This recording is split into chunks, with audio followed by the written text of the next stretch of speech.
So your division got a little shake-up. Things have changed. It was supposed to be this like little 4-man tournament. Smoke is cleared. Yoel Romero comes out on top. Say what you want to say. He's the guy. He beat Chris Weidman. And what I thought was a lackluster performance by both of them up until that crazy flying knee. But very impressive flying knee. Obviously, crazy finishing prowess in Yoel Romero. You, of course, take the moment after his win to, nearly incite a riot at the Garden. You're screaming and giving him the finger, and then you did like an injection. Well, it was just awesome because, this is the biggest fight card in UFC history, and I'm just there doing my Fox thing, and I got to interject and be a little part of the show, so that was nice.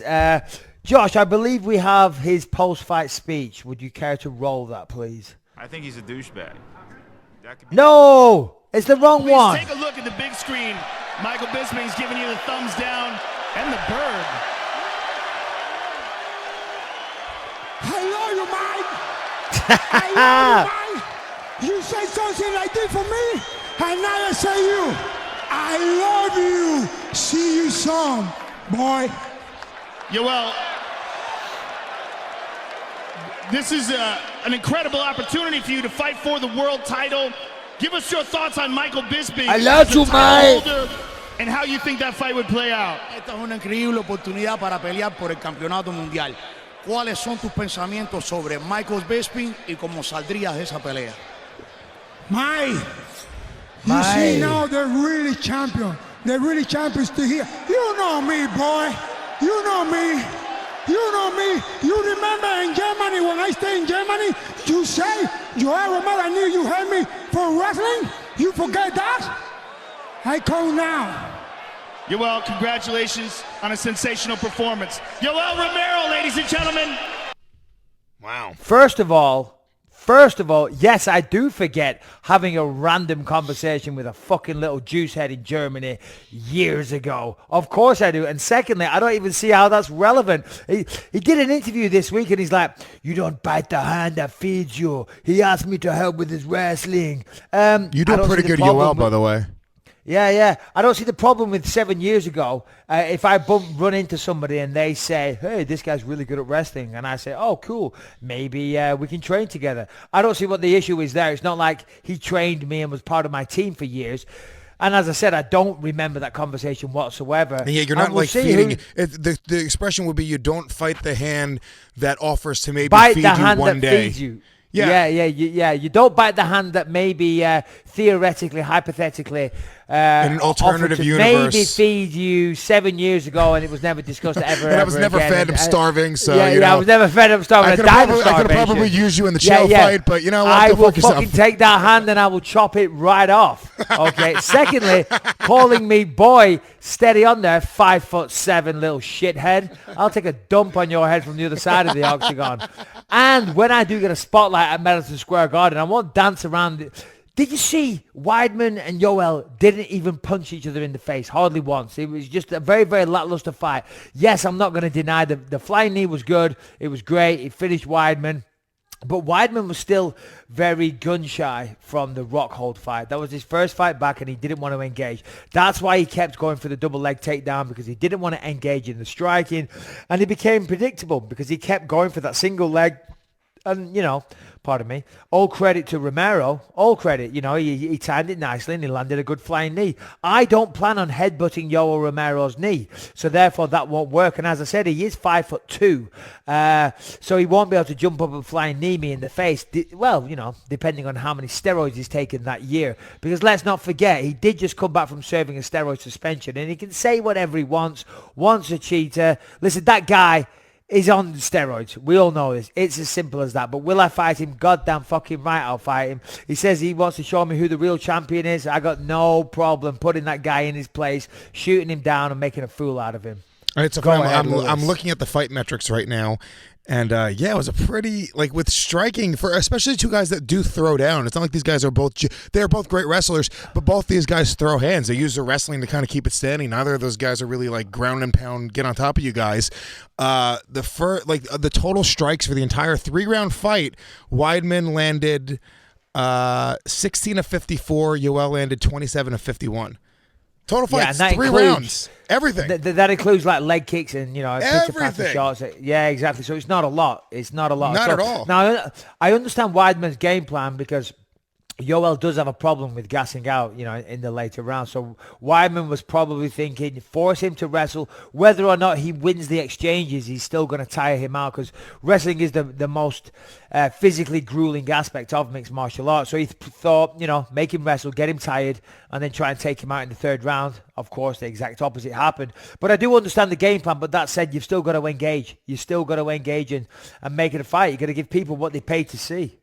So what's the deal, Mike? Obviously, Dana White came out. He said he thinks that's the fight that's going to happen next. You said on this show you're not interested in fighting Romero because of his past with steroids. You feel like he needs some more time off. He looks as big as he's ever looked. I mean, he is huge. I mean, you look at it. Here's the thing. Oh, side note as well. Notice he doesn't speak English until I started talking shit and giving him the bird. Then all of a sudden he speaks perfect English and he's recollecting stories from Germany 7 years ago. Yeah. So I'm not sure what that's all about. To answer your question, Lewis, listen, I always say I've never ducked anyone in my life and I never will.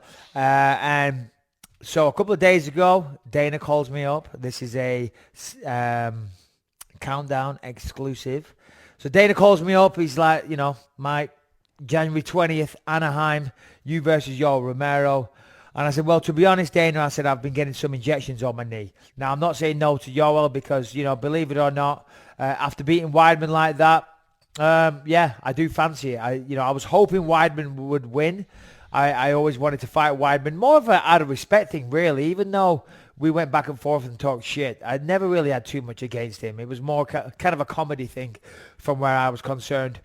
But I did want to fight him. That said, Yoel beat him, and fair enough, I guess, in the fight before, even though he tested positive, he beat Jacare, he beat Weidman, and he beat, a bunch of no marks before that as well. So, I guess that would be the fight. So I said, listen, I've had 3 fights this year.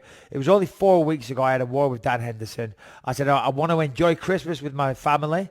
I said, so January 20th, ain't going to happen. I said, I'm not physically or mentally ready to jump into a training camp right now. I said, that fight, that date is 9 weeks away. I'd have to start training camp next week. I'd have to be in training camp all the way through Christmas. My family are coming out for Christmas. I'm planning on having some downtime. I think I've earned that. I've got a couple of injuries that I need to heal up. He said, okay, so when are we looking at? I said, sometime in spring. Sometime in spring, 100%. Book the fight. He goes, okay, cool. He said, let me have a look at the calendar, see what dates are available, see what locations. I'll get in touch and we'll figure something out. So it's looking like that will be the next fight, unless there's some kind of, I don't know, unless something else transpires in some other situation. But it's looking like me versus Yoel sometime in the spring. So you're retracting what you said. You screw it. You're gonna go fight Yoel. Well, yeah, of course. Listen. At the time when I said that on this show, I said, listen, I know I'm going to open myself to some criticism here, but I don't think I want to fight Yoel because the advantages of the steroids are still in his system. Now, when I said I think I'll get some shit, Jesus Christ, that was an understatement. I got a lot of shit. I got a lot of people online. Yeah, you're a pussy. Yada yada yada yada yada. Now, it's not. I don't know. I've fought a lot of cheaters over the years, and my stance on that stuff is strong, as you know. But if that's the fight that's going to go down, I don't want people to be like, oh, he's just ducking Romero. He's ducking Romero, because that ain't the case at all. I am not ducking Romero. So fuck it. If that's the circumstances, that's the circumstances. But I want very, very stringent testing throughout camp. I want us to be tested pretty much every week on a random day, because there's ways of cheating, certainly down where he's located. There's all kind of doctors up to all kinds of shenanigans down in South Florida. So is there any way? Is there any way, because I know USADA does their own testing, right? But is there any way for the UFC to add additional testing to make it to where it meets certain criteria that you're looking for? Yeah, for sure there is. I'm not sure what that is, but certainly more frequent. Brian Stan, now again, I'm not an expert on this subject. To be honest, I spout on about it. I know very little, really, of the science behind it all. Brian Stan, he's actually involved with USADA on an admin basis, I believe. So he knows a bit more about the subject. And he was saying you need to have weekly testing in training camp, and they need to test the peptides. whatever the hell that is, it sounds very impressive, but I don't know what a peptide is. Yeah. But I'm like going to say, mouthwash. yeah, okay, but can we test the peptides? I'm like, yes, we tested the peptides, Mike. I'm like, okay, very good, very good. Excuse me, what is a peptide? Yeah. So, yeah, apparently we need to test the peptides and test them on a weekly basis. I mean, to be honest, I don't see what more you can do. You know, but And by yeah, the way, listen, I look at that fight. Hold on, I look at that fight. I see a beatable guy. I really do. My boxing coach believes I can beat him. I don't look at him and see some monster. Physically, he's a special athlete. You know, the way he comes into the octagon, he does the fucking backflip and all this type of stuff. Yeah, he looks great, and he's explosive, and he's a hell of a wrestler. But I see somebody that can be beaten. Believe you me. Yeah, I mean, to be honest with you, looking at him in that fight, you know, Weidman seemed like he was being more strategic. I think you're right about that. But watching him in that fight, I was like, this doesn't seem like a super dynamic, explosive fighter. Even his wrestling, you know, I guess Weidman's a great wrestler as well. But there wasn't anything in that fight until that knee that I was really blown away by. And I think it's an extremely winnable fight. You know, I'll tell you right now, man. That's something. And I'll tell you another reason why I want to do it as well, because some people may disagree with the statement I'm about to make, but if I go out there and beat Yoel Romero, then you can't deny any of my achievements, because there is some assholes still out there that say, oh yeah, he got lucky against Rockhold and he picked on an old guy in Henderson. You know what I'm saying? So I want to fight the next the number one contender. I want to. Now, the GSP thing, if people are going to mention that, again, I've said it a million times, that would have given me 5 times the amount of a normal payday. It would have been a huge fucking payday. What would you do now? And look, you would get so much shit. But what would you do? Now, you say all this. Tomorrow, Dana White calls you up and he goes, all right, dude, GSP January 20th. 1,000,000% I'm in. I'll take the fight. I'll tell you right now, I'll take the fight. George, and listen, and let me tell you this. That GSP thing, that isn't dead yet. Yeah. That is not dead. I had some back and forth with his coach the other day, and they're hoping that this thing still comes off. And just for the record, contrary to everything I just said, if that comes off, guess what? Bullshit. But what was the expression? Money talks, bullshit runs the marathon. I don't fucking know, but money talks. That's what I'm trying to say. So, $3-4 million payday, I'm in. It's like a lottery ticket. You're not going to turn on the lottery ticket. It's a lot of money. Yeah. It's a lot of money. Sorry for wanting that. But I will say, you know what, dude? That exchange between you and Yoel, that did generate a lot of interest because everybody was talking about that the next week. So that's set up already, probably with the amount of eyes that are on, you know, UFC 205. That was it was almost like a as probably more valuable than any countdown show that the UFC could have produced, to have you guys in that moment have that exchange in the Garden, all the way you up in the stands, him in the ring. It was awesome. Yeah, no, it was pretty awesome. When I got there, and the Fox people said to me, listen, when Weidman and Yoel are fighting, we need you to stand here. Okay, I said, why is that? He said, no, we've got a mark. This is where you're going to stand. He said, at some point, they're going to cut back to you. And, you know, they're going to show you looking down on the fight. And then afterwards, when they're doing the interview, whoever wins, you know, we're going to go back and forth with you. And I thought, wow. That's awesome. That's pretty fucking cool. Yeah. And you're absolutely right. It's great promo for my next fight and should certainly help with the pay-per-views. Of course, there was a lot of eyes on that fight. A bit of back and forth with me and Romero.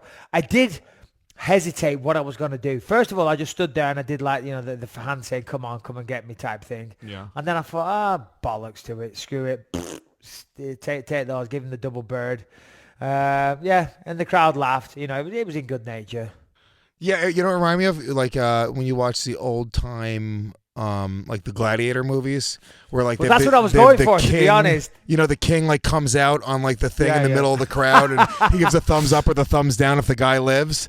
That's what it reminded me of. Well, that's what, because my wife said to me, she says, what was with the thumbs down? I don't get it. I said, what do you mean you don't get it? What's to get? I'm giving him a thumbs down. And she said, yeah, but he just knocked out Weidman, so that was good. I said, but I'm still saying thumbs down. You're shit.